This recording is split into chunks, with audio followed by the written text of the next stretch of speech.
Hey, man, I feel good. I'm still here. You seem like you're kicking out a little bit. You know, you're a red light guy, Book. You're a red light guy. I'm not kicking out. I'm trying to hype you up. I'm trying to gas you up a little bit. Hey, we were talking about your documentary coming out, A&E, Booker T, the WWE Legends series. One of the names mentioned was Hot Rod, Roddy Piper, right? And I had the honor and privilege of meeting Hot Rod just one time here in Houston, Texas, when he was cutting a little promo for the Reality of Wrestling. And I heard something today regarding Roddy Piper and WrestleMania that I'd never heard before, and I don't know if you've heard it, so I want to get your reaction. So Bruce Pritchard, mutual friend of the show, Bruce Pritchard, who's executive in WWE, was talking on his podcast about this idea that they had pitched Roddy in the mid '90s, and this was around 1995 WrestleMania, and it was going to take place, I think, at the same WrestleMania where they did the Hollywood Street fight with him and Goldust. Well, the original pitch, apparently, and they got far along in the talks, it's going to be Roddy Piper versus Orenthal James Simpson. They had contacted OJ's people. OJ was interested. And then when kind of word got out that they were thinking about having a match with OJ, they kind of chickened out, and they made the right call, by the way. Made the absolute right call, by the way. And they decided to not have OJ versus Roddy at WrestleMania. Have you heard that story before? This is after the murders, right? This is after he was acquitted for a double homicide. Sounds like it sounds like a typical, angle. Sounds like an angle with some heat on it, right? Like it's got some steam behind. That's the craziest thing I've ever heard. It's a sharp angle, man. But had you heard that before? A sharp angle. Look at you. That's terrible. It's terrible. Come on, man. That's funny, but it's terrible. I didn't mean it like that. I wasn't thinking like that. You see that you're thinking about stuff. But I connected the dots for you. No, man. I can believe it 100%. WWE has always tried to capture the real life emotions of things that's going on in your personal life and somebody else's personal life. It just always. I remember one time, they. I can't remember. I do remember who it was, but I'm not going to say any names.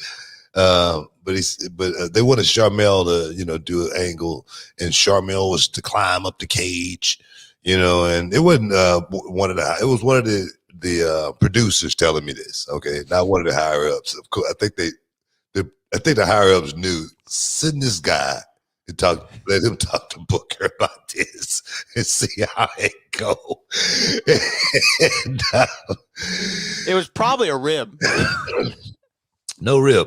They wanted Charmelle to do something and hit the cage and run up the cage, climb it. And do something. And I was like, Charmelle is not climbing the cage. What are you talking about? We think it'll be good. You know what I mean? Charmelle climbed the cage. I say, Charmelle's not climbing the cage. And they say, well, why can't she climb the cage? I said, because she's my wife. That's why she's not climbing the cage. You know what I mean? But if it would have been okay with me, Charmelle probably would have been climbing the cage.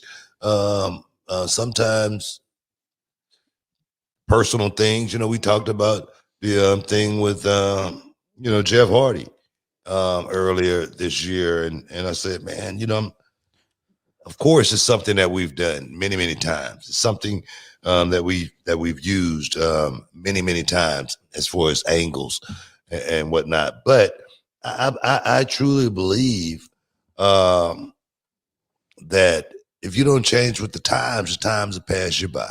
I really do. And that just always have been, one of my sayings from back in the day, from when I had a flat top fade and a mustache. I tell people all the time, if I still had the flat top fade and the mustache, would I still be here alive? Probably, yeah. But would I be in this position? Perhaps not.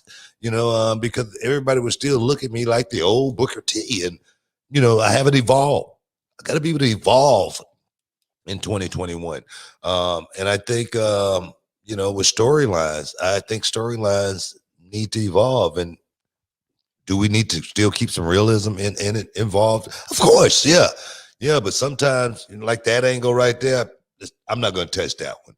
You know what I mean? It sounds like a good idea on paper, all right.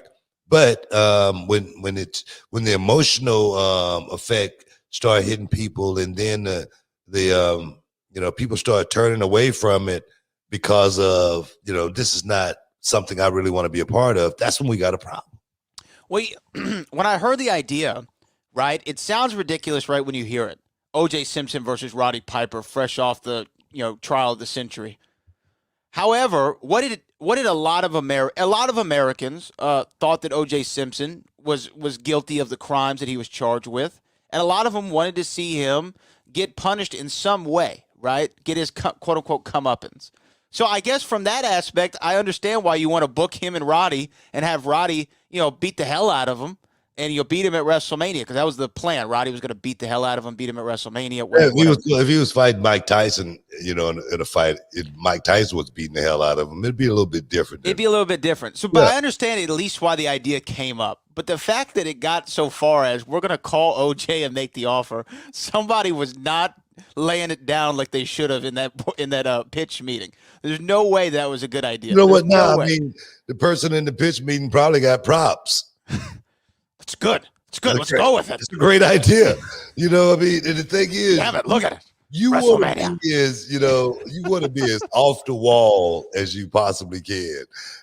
You want to throw some of the most outrageous ideas out there one could ever imagine. Why do you think Vince Russo got along so good? When he was up there, it's because when we finally got a chance to look inside the mind of Vince Russo for a second, it was like being at freaking Wonderland. You know what I mean? I'm serious. It was like being at Michael Jackson's gig that he had. What was Michael Jackson's Neverland. That's what it was like. It's like, man, what the hell's going on here? Because this guy had so many ideas in his head. He had so many gimmick matches in his head. There's so many matches that you and we wouldn't even attempt, like the San Francisco 49er match, Viagra on a pole match. Exactly that point, stuff like that. So I understand. I see it. I get it. I understand it. But like I say, I think sometimes we can go a little bit too far. Sometimes in a situation like that, someone was thinking a little too far, and thank God it was somebody there. Was Vince Russo there at that time? 90. Yeah. Yeah, at least he might have came up with the idea. It sounds Russo-y. That's what I'm saying. He might have came up. 90. When was that WrestleMania? WrestleMania 12. I'll look it up. But I think he was there.